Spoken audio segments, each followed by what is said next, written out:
So essentially, they view polygamy as absolutely essential and necessary for exaltation. Must not go near. It will poison my ears. Difference between what I want to be true versus what the evidence points to. Hi everyone, today I'm going to be reacting to another Saints Unscripted video. This one is on the relationship of the FLDS Church to the LDS Church concerning polygamy. So before I actually get into this video, I want to just kind of explain what I kind of perceive the issues to be, or what I kind of imagine the issues to be. So we're specifically talking about the difference in practices concerning polygamy. Warren Jeffs, who's the current leader of the FLDS Church, versus the founder Joseph Smith.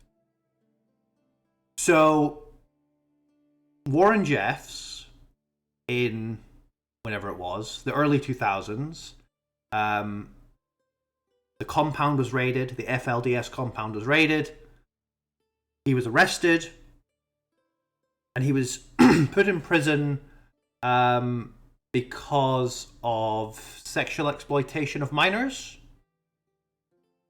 And that kind of begs the comparison between Warren Jeffs and Joseph Smith.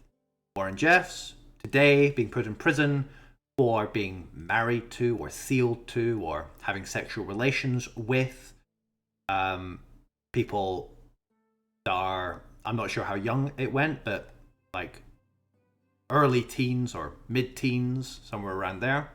And of course, Joseph Smith did the same in theory, or he did do the same, but we'll get onto that. And the LDS Church, of course, doesn't want this comparison to be made. They want to draw a wedge between these two figures and explain, of course, why a comparison is not justifiable. So that is what I'm imagining this video is attempting to do, trying to show that the nature of the polygamist relationships that Joseph Smith engaged in were morally above board, whereas the Warren Jeffs were not. And as much as we can, or as much as the LDS Church can, you know, can drive a wedge between these two figures, the more it kind of serves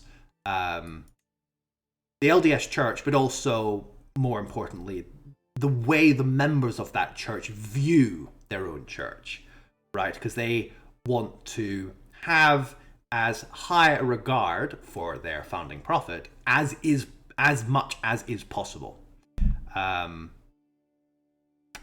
yeah. So on that note, let's begin. The fundamentalists, they hear the party line, this story, and they don't research it. They don't study it out in their minds. I think that, and they're good people.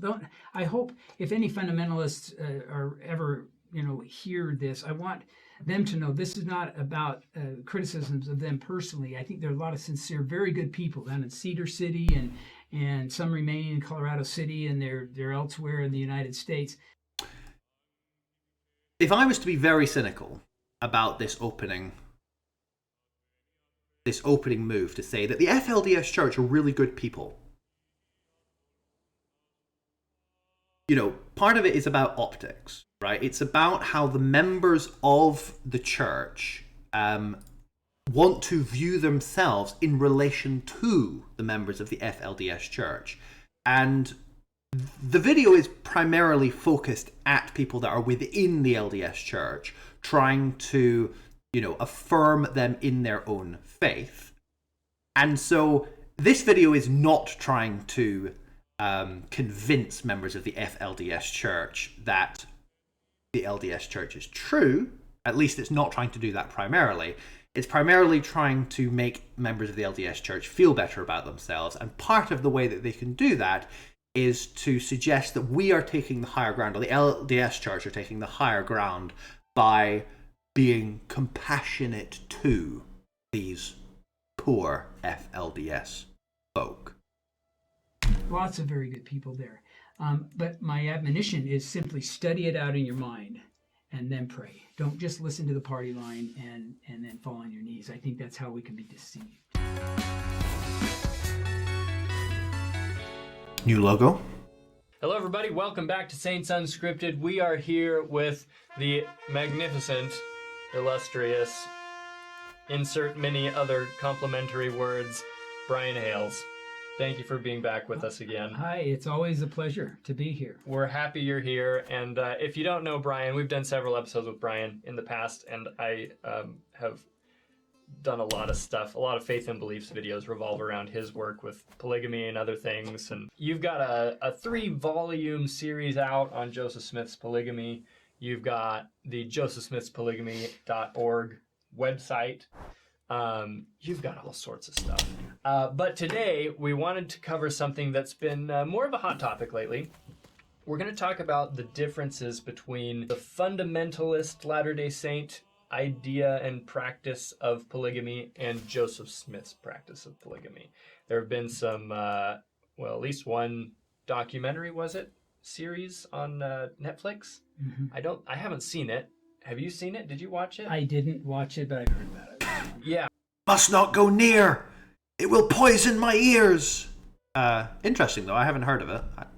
I wonder what documentary they're referring to. It's in the air, and it's about Warren Jeffs and some of the reasons why he's in prison and different things like that. But online, you see a lot of comparisons between Joseph Smith and Warren Jeffs and modern polygamy in this Latter-day Saint sect and Joseph Smith's practice of it. So enough talking from me.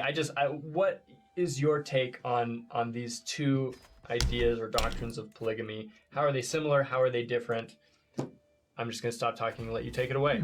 Okay, David, I appreciate you letting me come today and chat about this. And I'd like to start off by talking about two things that are going to be more specific to Latter-day Saints, to believers, to the mainstream church, as far as the differences between the FLDS and the Church of Jesus Christ of Latter-day Saints. And the first one involves the new and everlasting covenant of marriage. This is mentioned in section 132, which is a revelation Joseph Smith gave that talks about plural marriage and about eternal marriage. And that revelation begins with a question. Joseph Smith is asking God, what about these Old Testament patriarchs that are doing a plurality of wives? He's trying to figure this out. And God responds by saying, well, I'm going to answer your question, Joseph, and I'm going to give you the new and everlasting covenant of marriage. And then he says that if you don't obey it, you're going to be damned. So you can imagine that Joseph's attention is very much peaked at that point. He's saying, okay, what is the new and everlasting covenant of marriage? Is it strictly polygamy, or is it something else? And we learn through the next few verses as God introduces an authority, a priesthood authority to seal a marriage that if sealed on earth will be sealed in heaven. That authority, if it's applied to a monogamous couple, and this is verse 19 of section 132, if that monogamous couple is married by this authority and they live worthily, then they receive exaltation, which is godhood. And that tells us that the new and everlasting covenant of marriage is not polygamy. Okay, it is eternal marriage. In my mind, Joseph's zenith teaching was eternal marriage, the eternity of the marriage covenant and how that creates eternal families. And so this is one of the differences between Warren Jeffs and Joseph Smith and most of our modern polygamists today, is that they believe that the new and everlasting covenant of marriage is strictly polygamy. And we can look around and say, there's lots of other reasons to believe that's not true. Look at the Book of Mormon. The Book of Mormon contains a fullness of the gospel. Joseph said a man could get closer to God by abiding by its precepts than any. So, yeah, I mean, my understanding with this, and it's been a while since I've thought about this, but I think it is that Joseph Smith's theology or doctrine around marriage evolved over the course of his ministry. And in the Book of Mormon, it is more pro-monogamy. And as you move further and deeper into Joseph Smith's doctrine, the significance of polygamy grows and grows and grows until ultimately becoming somewhat paramount. That's my understanding. The other book. Is there any authorized polygamy in the Book of Mormon? No, there isn't. So obviously, the exaltation we seek is available to monogamists. And what we find in the New and Everlasting Covenant of Marriage is that there is a practice of polygamy. That obviously doesn't follow, because there's a lot of LDS doctrine, which is obviously not in the Book of Mormon, because that's how that works, more revelation is coming, etc. And a principle of a plurality of wives. And so that's how we see it, but as the FLDS and most modern polygamists would see that quite differently. So essentially they view polygamy as absolutely essential and necessary for exaltation. Correct. They read that the verses 4 and 6 of section 132 that say, if you don't obey this new and everlasting covenant, you'll be damned, as meaning if you aren't polygamist, you'll be damned. And that is not what the remaining verses are talking about. They're talking about the importance of authority, which is the second thing I want to talk about in a minute. And then how that authority, if applied to a monogamous couple who are worthy, will produce an eternal marriage in exaltation. So, on to the second point, okay? And this is about authority. As I mentioned, Joseph Smith asked this question. It's verse 1 about a plurality of wives. God says, I'm going to give you this new and everlasting covenant. And then from verse 7 to verse 20, we find multiple references to one man who holds the keys of this authority. That one man always controls it. You can't freelance an eternal marriage, and you certainly can't freelance an eternal plural marriage, according to these verses. And so this is something that is where the FLDS and the mainstream church differ, because in our church, and this is my belief, that those keys of sealing, the ability to seal a marriage for eternity, those keys passed from church president, who is the senior apostle in the church, clear up to President Russell M. Nelson, who holds those keys today. Sometimes people ask me, well, could President Nelson allow polygamy today? Technically, yeah, he could. I don't. And it's my understanding that theologically, President Nelson does believe in polygamy, meaning that I think he had a former wife. I might be getting my prophets confused, but I think this is right.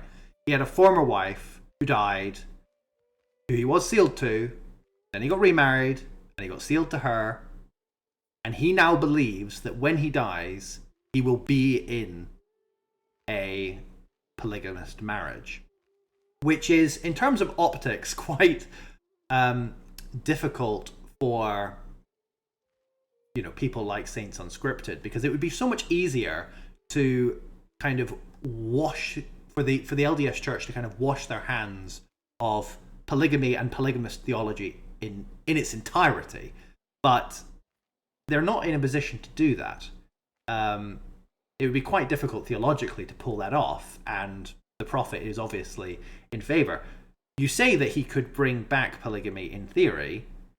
I guess he could in theory, but I think, the whole move of the LDS Church is to appear more relevant and more Christian. As we kind of saw in the previous video, there's a lot of attempts in the LDS Church to kind of bring themselves into closer alignment, or as much as that is possible, with kind of mainstream conservative evangelicalism. And, reaffirming or affirming polygamy would be one way to critically destroy that. Expected. I'm quite sure that would not happen. And yet the authority to seal a monogamous marriage is the exact same authority as needed to seal a plural marriage. In fact, that plural marriage is not a ceremony. It's not a covenant. It's not an ordinance. It's simply a practice that is permitted at certain times under God's strict direction. And if we look at the line of authority that Warren Jeffs claims, the line of authority goes from Warren to his father, Rulon, from Rulon to a guy named Leroy Johnson, from Leroy Johnson to Joseph Musser, John Y. Barlow, J. Leslie Broadbent, and then a guy named Lawrence C. Woolley, who's a key player here. in the 1920s, when all the polygamists are wanting to practice polygamy, but they all recognize that you've got to have authority. In the 1920s, that was a big deal, a lot more than today. Today, yeah. So there's obviously a lot that could be said around the whole problem with prophet succession, and there were various splinters and everything. Yeah, it's obviously one thing to kind of compare Warren Jeff's view of polygamy with Joseph Smith's view and show how different they are. But, one could also kind of look at the similarities between Warren Jeff's view of polygamy and Brigham Young's view, or subsequent prophets, who continue to hold to the, undying significance or critical significance of polygamy. people run off and they have a revelation and they feel sincere and they just do their polygamous marriages, or they'll claim a line of authority, as Warren Jeffs does. But the line of authority is much less important to, I think, most of the polygamists today.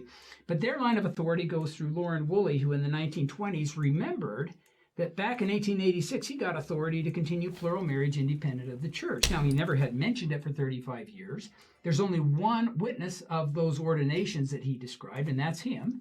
And we go on other details, and this information is available on my website, MormonFundamentalism.com, if you're interested. But the point is, this is a very dubious claim, and yet it is key. It is core. It is a crucial claim and a crucial difference between the FLDS and the mainstream church. So those are the two big ones that church members should worry about, but the secular world really doesn't care about. So when the secular world is comparing our church to the FLDS, they're really going to buzz past this or just ignore it altogether. So just to repeat what I'm understanding here. So the first point is that plural marriage is a requirement for exaltation among fundamentalist Latter-day Saints. The second point is that their line of authority branches off with Woolley. Right, in a very dubious claim that we need to. If you think this is valid, just study it. Okay, that's all I would say. Okay, before you pray about it. That's the fundamentalists. They hear the party line, this story, and they don't research it. They don't study it out in their minds. I think that, and they're good people. I hope if any fundamentalists are ever hear this, I want them to know this is not about criticisms of them personally. I think there are a lot of sincere, very good people down in Cedar City and some remaining in Colorado City, and they're elsewhere in the United States. Lots of very good people there. But my admonition is simply study it out in your mind and then pray. Don't just listen to the party line and then fall on your knees. I think that's how we can be deceived. So it's always the kind of classic Mormon thing, isn't it? Just pray on it yourself and see what God stirs within you.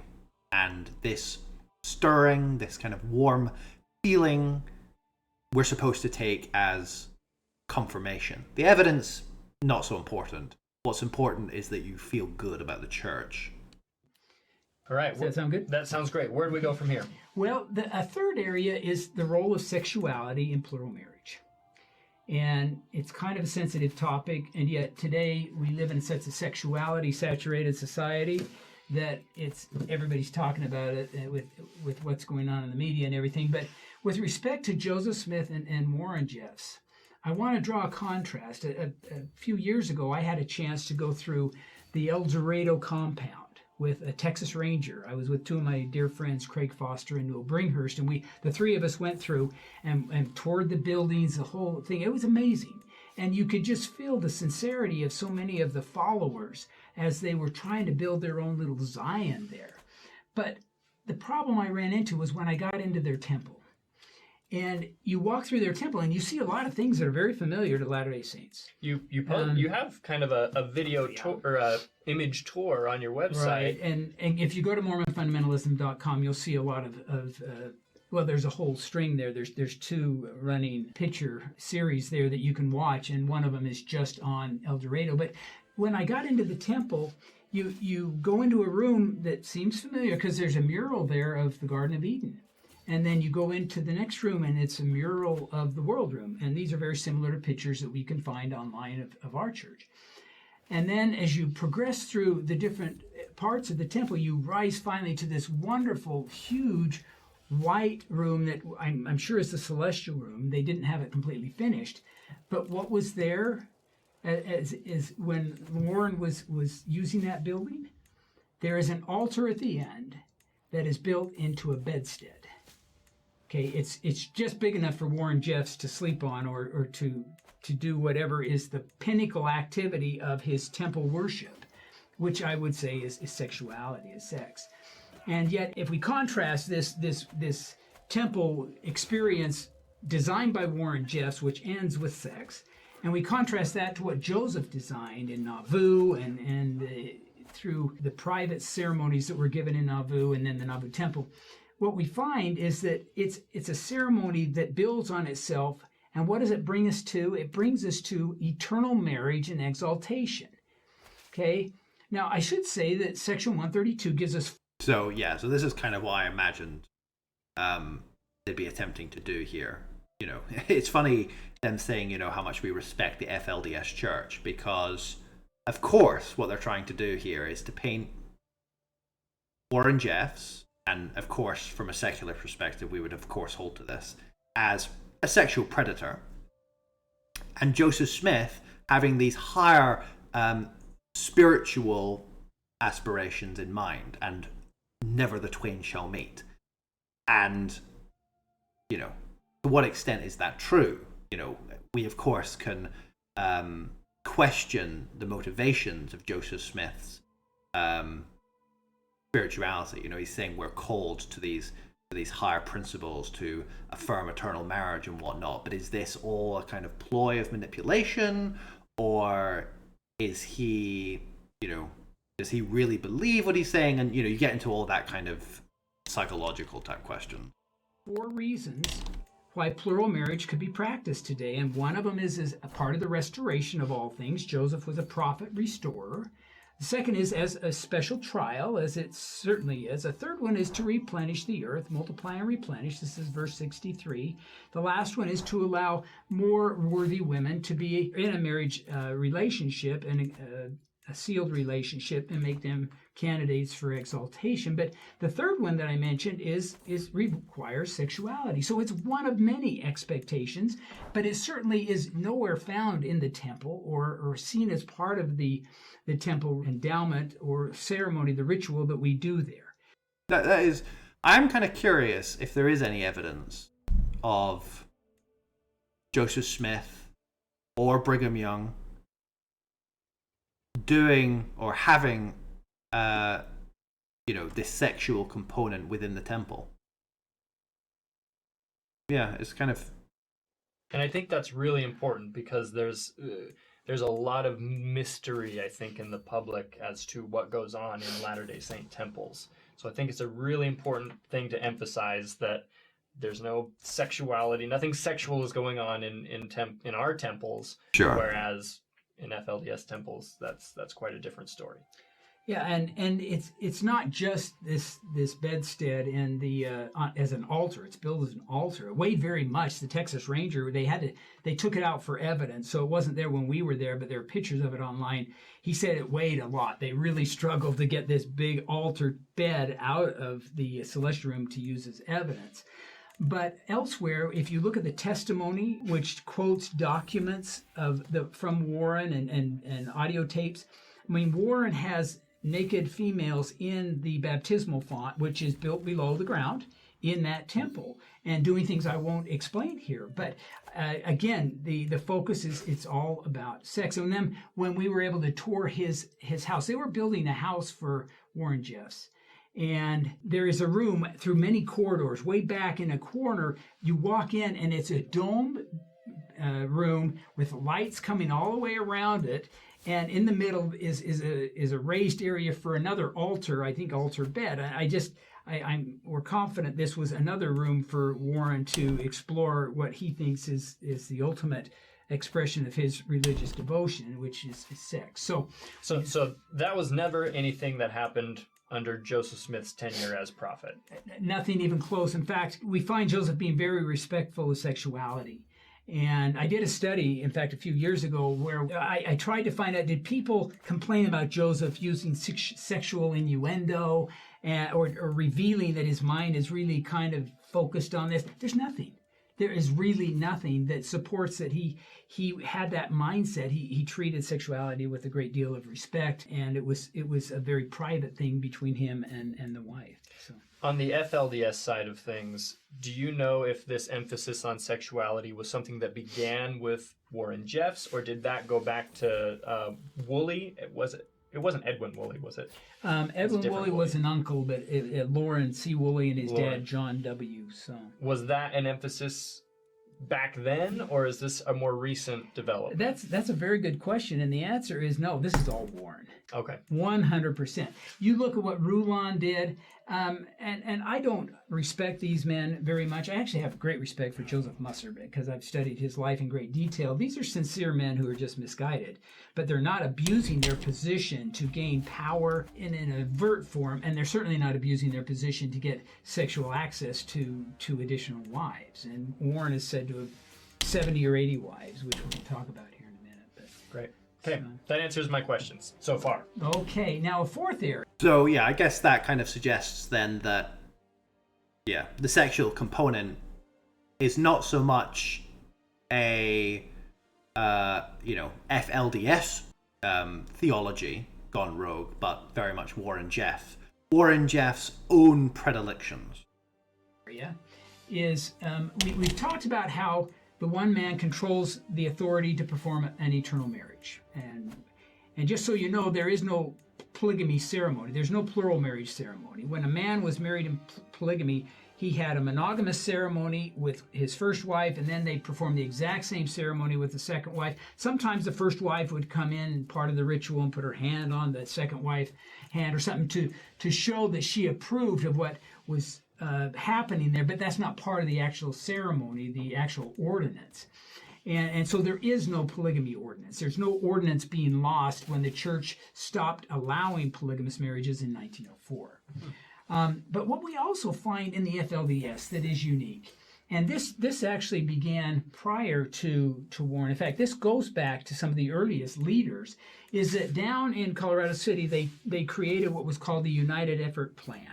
And this was an expression, they believed, of the law of consecration. And what it was is that, let me back up. The law of consecration, as described in section 132, is where you take everything you own and you give it to the church. The bishop judges and gives you back deeds back. He gives you ownership back of what together you believe you need to sustain your family. And so that stewardship is what you have. You own it. And if you have excess the next year, you give that excess to the storehouse. If you need for your family, then you receive from the storehouse. Okay, but the church doesn't own everything in the law of consecration as described in section 42. Now, this is very different in the fundamentalist expressions. You give everything to the church and they own everything and then they let you live on it. So they control. The church leaders control everything that's going on. Again, the trouble with this is it's like we're comparing the FLDS church to contemporary modern day LDS. And obviously there's a huge gulf there. But what if you were to compare, say, the FLDS church practices concerning money, finances, to the practices of the Church of Brigham Young, for example. Brigham Young. And I don't know, because I haven't looked into this in a while, but I would imagine there you would find much more similarity. And what's moreover is that they also came up with a law of placement. And this was a law among the FLDS, didn't exist among the other groups, the fundamentalist groups, where the church leaders have control over who marries who. And this contrasts Joseph, because in Nauvoo, Joseph tried to broker marriages. He brokered one for his brother William by going to the woman and saying, my brother William would like to marry you as a plural wife. And the woman thought about it and says, okay, I can do that. He also tried to broker one for Hiram. And as soon as the woman heard about what was going on, the woman who was young and was going to be the plural wife, she left and she would not participate with it. So he failed in one, he was successful in one. But the interesting thing is when he failed, there was no pushback against that woman. She wasn't, disfellowshipped or labeled to be a dissenter or something. There was no control. It was all free agency Lucy Walker said a woman would have her choice. That is something that could not be denied her. She's quoting Joseph Smith. So there's always been a respect over the women. And again, I'm kind of dubious about that. I mean, what actually happens and the amount of pressure that is brought to bear on someone, those are two different things. You know, she might have felt like, and I'm sure she did feel like, you know, the patriarchy bearing down upon her, as if a lot of her agency was being denied her. When they marry, who they marry. But in the FLDS tradition, no, sir. The leaders are dictating everything. In fact, it gets a little bit even more interesting because Warren told his followers, and I received this on a pretty good source, that until he gets out of prison, the men can't have sexual relations with their wives. A few weeks ago, I was in St. George where my son lives, and I asked them, you know, they say, yeah, we see the fundamentalists here all the time because they dress different, you can tell. And I said, have you ever seen any of them with a baby in their arms? And they paused and thought and goes, no, we haven't. Well, Warren Jeffs came out with a decree that controls their sexuality, and so they're not having children, although I did hear, I haven't verified this, that he did assign 15 men to be seed bearers, and that these men were, I guess, going to go around and impregnate women who wanted to have kids or something. So you can see the level of control that they have. In Joseph's version of polygamy, he controlled the authority, and when these marriages occurred, he didn't control who married who. He didn't control their property and their houses. He didn't control their sexuality. It's a huge difference between the two. So Great. No questions there. Well said. All right. Just a couple more things and we'll be done. There has been some confusion in the church, and this actually began in the church around 1846-47, the idea that a man who has more wives or more children, or if they go to the temple and have men and women adopted to them, that somehow that enhances their exaltation. And this was an idea that came and went in the church. It was gone by about 1855. But it's popped up again in fundamentalism because... I wonder to what extent that's really gone away. I would, again, I'm kind of guessing here, but I would imagine that there is a feeling amongst LDS people that married couples that have many children are viewed within the church more highly, are favored more highly, and are viewed as being, you know, more exalted, better Mormons, better Christians. You see Warren having 70 or 80 wives with the idea that, golly, more wives means I'm just going to be better off in the next life with all these women. That is not a doctrine. That is not something Joseph taught. And it's also interesting because if you follow the line back to John W. Woolley, he was the first one outside of the church, according to their beliefs, and then Lauren Woolley, and then J. Leslie Broadbent, and on up to Warren. John W. Woolley was only sealed to one woman. He is not sealed even polygamously. If you look at his history, and Lauren Woolley was only sealed to one woman, and that was 2 years before he died. So here you have this idea among Warren that more wives is better, when their earliest leaders certainly didn't practice that. So it's a contrast not only within their theology, but certainly contrasting what Joseph Smith taught. I would imagine that the Brigham Young did practice that. I would imagine that he probably even said as much. The last thing I would just mention is teenage wives.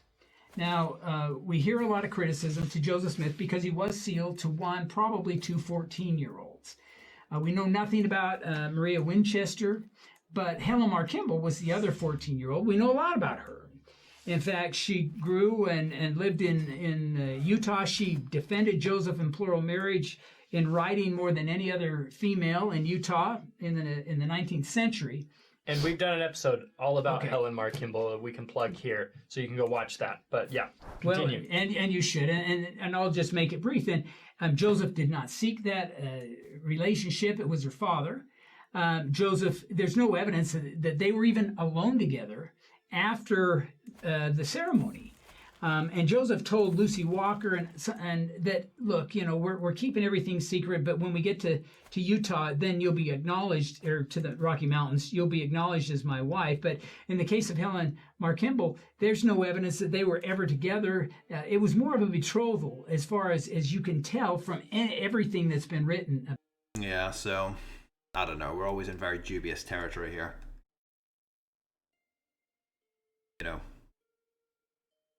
They're married, but they're not married. They're married, but they're sealed, but they're not having sexual. They're not having a sexual bond, etc. Yeah. About it, and people grab the victim's card for Helen, and I'm sure she's annoyed at that. I don't think she would like people to think that she was victimized by Joseph Smith and even her father, even though she was a little annoyed early on. Now compare that to Warren Jeffs. Warren Jeffs has married girls as young as 12, and he has consummated those marriages. In fact, one of his deputies, one of the leading followers for a time, when he learned that Warren married a 14-year-old and consummated the marriage later that afternoon, that was the stick that broke the camel's back, so to speak, and that's where he broke away. That clearly, most everything we find from Warren, when you get into the details of his relationships, marriage and plural marriage, it's all about sex for him. And while in Joseph's teachings, sexual relations are one of several reasons for the practice of plural marriage when it's allowed, it certainly is never been treated that way in his teachings. So I see huge differences, David. And it's also interesting that when you look at Joseph Smith's proposals to his plural wives, as I understand it, they're not exactly romantic. He doesn't seem to have much of a, he's not gushing love for these women. It's much more kind of formal and it almost like sounds like I've been commanded to do this thing and can we please, make this relationship happen? And so hard. Yeah, it's very difficult to take that seriously. A cynical reading of Joseph Smith's relations with his multiple wives is far easier than viewing it as above board. I think you've got to work very hard as a Mormon to pull that off, to believe that. Because, it obviously sounds a lot like a cult leader making claims as to God commanding certain things to happen that served his interest. He gets on with it type of thing. Is that kind of accurate? It's totally accurate. In fact, if we look historically at marriage, we discover that up until about the 18th century, marriages were usually arranged or often arranged. And the idea of a romantic tie between the husband and wife before they marry or even during their marriage was never played up as being a primary focus for going forward with a relationship or with a marriage. Marriage then was designed to help people just survive in a very difficult time. Yeah, so I think he's kind of shooting himself in the foot a little bit there, because yes, in 18th, 19th century, marriages were more of an economic arrangement, and going back further, of course. So, Joseph Smith is, and Brigham Young as well, is often being married to, for example, widows who are unable to financially support themselves. And so, there is definitely a kind of strong economic component at play with these sealings. Of our Earth's existence, and yet we find in 18th, 19th, 20th century romantic love becomes the basis for marriage, and then if romantic love disappears in a marriage, then one or the other is going to feel like, I don't have to be married anymore. The covenant or the promise that was foundational in the times past is now been dispensed with, and it's all about romance. Well, enter Joseph Smith and his teachings on plural marriage. We're right back to the pre-18th century idea of a covenant that we keep. Now, I will say, as somebody who's been divorced, that the power to seal is the power to loose, And so, unlike Christ's time, where he said that divorce was adultery, the Lord has been kinder to us and allows for divorces today. And so, Joseph Smith is restoring this mentality of a covenant practice that is not dependent upon romantic attraction.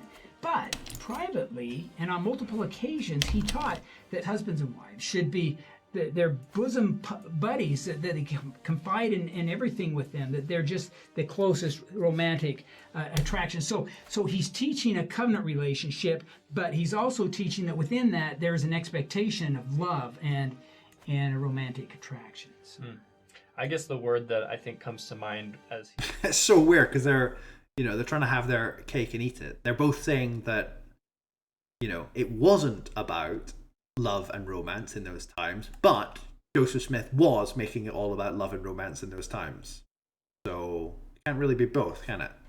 is going about this process of plural marriage is kind of a reluctant. Again, it's this kind of, to what extent are we actually going back and trying to learn about what Joseph Smith's church is like, or to what extent are we taking the LDS church as it is today and trying to justify what it is today based on what has happened in the past, which is a very different way of looking at it. To pursue it, is that kind of what you would see it as, or is it more nuanced than that? No, I totally see Joseph Smith, and we have several people. And in fact, I collected them in my book. There's at least a half a dozen men and women who remember Joseph saying, hey, look, I don't want to do this. But the biggest evidence for me that he really didn't want to do the full polygamy was that the angel comes 2 times and says, Joseph, we want polygamy to be restored. And so in Nauvoo, when Joseph finally gets settled, he can start to do what the angel's saying. He gets sealed to legally married women for eternity only. These are not marriages on earth. They're non-sexual relationships. But I see him as trying to satisfy the angel who's saying, do this plural seedling. But instead of creating a plural wife like Abraham had 2 wives, he's just creating a plural wife for him in the next life. And so the angel appears in February of 42 with a sword this time saying, okay, Joseph, this doesn't work. Okay, you can't be sealed to other men's wives for eternity and expect that to be what we are asking you to do. We want you to be sealed to young women with whom you can have a family. And if you look at the chronology, within weeks, he is proposing to young women who are not married, with whom we later find he marries them, and sexuality is documented in these relationships. But there's no sexuality in these sealings to legally married women because they weren't marriages during earth life. They were only afterwards. So I see that as a big hesitancy, and I don't think he wanted to hurt Emma. I think he knew that by not having sexual relations with these... Again, it's difficult to not see that as a power play. How is that not destroying and undermining the authority of a man and male headship, under his roof, by having these men within the LDS church having their wives being married in eternity to Joseph Smith? So, meaning what? That when they reach eternity, they're not married to anyone? Legally married women who were going to be his in the next life, that would make Emma feel better, but the angel had other ideas. I think this kind of conversation is really important because if people have seen the other episodes that I've hosted on polygamy, they know that this is a topic that I'm uncomfortable with. It's a messy topic. The history is muddy, and it's not a fun thing to talk about. But if I'm going to struggle with this topic, I want to make sure I'm struggling with accurate information. And that's a hard thing to do when it comes to this topic, because today there are so many rumors and there's a lot of misinformation that has been spread around. Now, again, I'm not saying that this topic is all butterflies and rainbows, but if I'm going to struggle with it, I want to know what the facts are so I can struggle with the facts. A lot of people... I mean, yeah, it does come down to this, problem that I've already said. The difference between what I want to be true versus what the evidence points to. And if there is some unlikely but possible way of justifying an alternative interpretation that puts Joseph Smith in a better light, then we can cling to that for dear life. You know, we can believe that because it allows us to feel better about our faith now, which that's a big problem. Today are seeing content online that is comparing the fundamentalist Latter-day Saint sect to Joseph Smith's version of polygamy, right? And there's this attempt to kind of equate them and to show, you know, what Warren Jeffs is doing is the same thing that Joseph Smith did. We are repulsed by what Warren Jeffs is doing. Why are we not repulsed by what Joseph Smith is doing? There are documentaries coming out about the FLDS, and there's a lot of, I think, confusion among people that are unfamiliar with our faith about just how different the FLDS sect is from the Church of Jesus Christ of Latter-day Saints. So I guess my question would be, for those who are watching this, what advice would you have for them as they're attempting to kind of separate these two and differentiate the FLDS from our church and from what Joseph Smith practiced in the early years of the church? Does that make sense? Oh, I've seen him, you know, big pictures of Warren with his wives and Joseph with wives, and these are the same thing. If I were a propagandist, I would very easily say, okay, Warren, Joseph. My friend, you are a propagandist. I'm sorry to say it, but this is propaganda, right? Whether you're on the right side of that propaganda is a separate question, but you are a propagandist. They're both polygamous. Check. They both married dozens of wives. Check. Some of the wives were 14. Check. Okay, let's move on. I would just present those three observations. And most people today are very willing to say, oh, they're both perverts. And so, you know, I know Joseph was a pervert because he's a pervert. Jeff's is a pervert. And then they move on to whatever else online entertainment that they're looking for. But we have to go deeper than that, because it is just propaganda. Propaganda is where you give partial truths to advance an agenda that doesn't tell you everything. It certainly isn't transparent. And people call me an apologist. I wish they call me a transparencyist. And I offer that because I believe if we get transparent on any topic, we may not necessarily feel good about polygamy. I don't think you can, because men can do it, women can't. It's unfair, it's unequal. And so I don't think I'm going to ever feel good about that. But if we get transparently into the documents from those who participated, you can see why they did it. You can see their faith, and there is a wide space for me to continue to believe. And yet, if we are getting our information from propagandists, from secondary sources that aren't telling us everything, or they're skewing the data, like just giving us 3 bullet points on...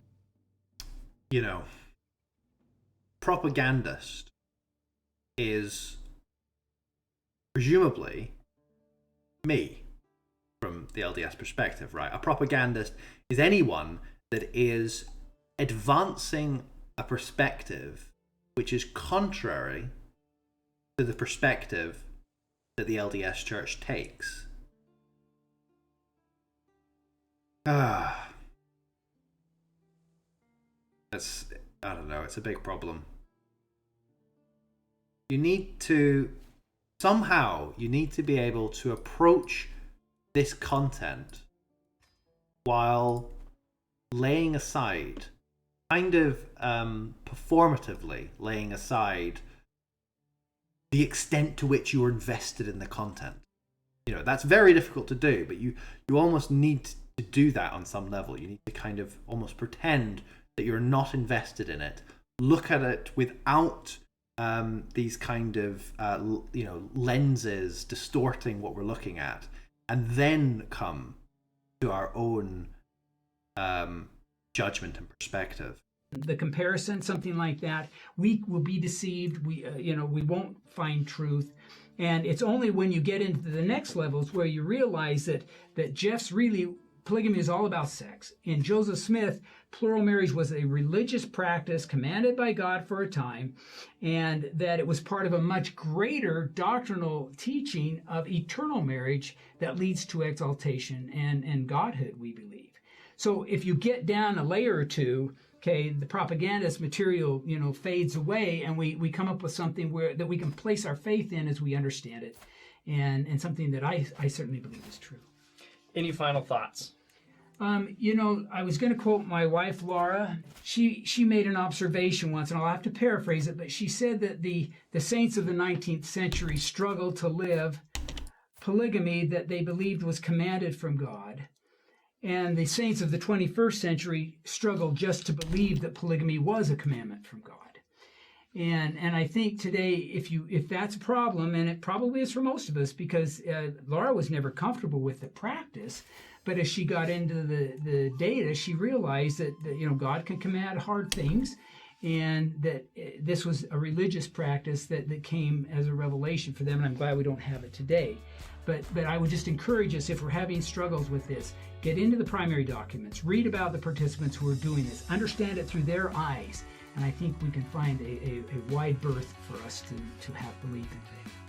And you've got lots of resources to be able to do that in Brian's books and on his website. And you've even got a website for all of your sources, which are just thousands of sources. I think it's called the Joe Smith Polygamy Documents or something like that. Mormon Polygamy Documents. Mormon Polygamy Documents. And I've been there, and you make it really accessible and easy to find these documents. So anyway, check out Brian's stuff. Brian, thank you for being with us today. It's my pleasure. We'll see you guys next time. So, yeah, a lot of these videos close with this kind of invitation to go deeper, right? Look at the stuff for yourself. But how many people actually do go deeper? Probably not many. And I think in a way, this is not really an invitation to go deeper. It's more of a way of me saying that if you were to go deeper as I have done, you would recognize, as I have, that there's not actually an issue here. And so it's not really an invitation to go deeper. It's more of an assertion to trust me. If you can trust that I have managed to reconcile myself to these problems, then there's no reason why if you were not also an intelligent, compassionate person, couldn't also reconcile yourself to these problems. But is that true? Are there other factors at play? Reputations to be defended, and so forth. Okay, well, I think that was a bit more of an interesting topic, obviously a lot more controversial. Thanks for watching. As always, please do like the video, subscribe, hit the bell if you haven't done so. More videos coming. Thanks for all welcoming me back to this Mormon space of dialogue. Good to be back with you all. I did hint way back that I was in the process of moving to America, and I now have moved to America. So I'm now coming to you from North Carolina. So thanks for watching, and I'll see you in the next one.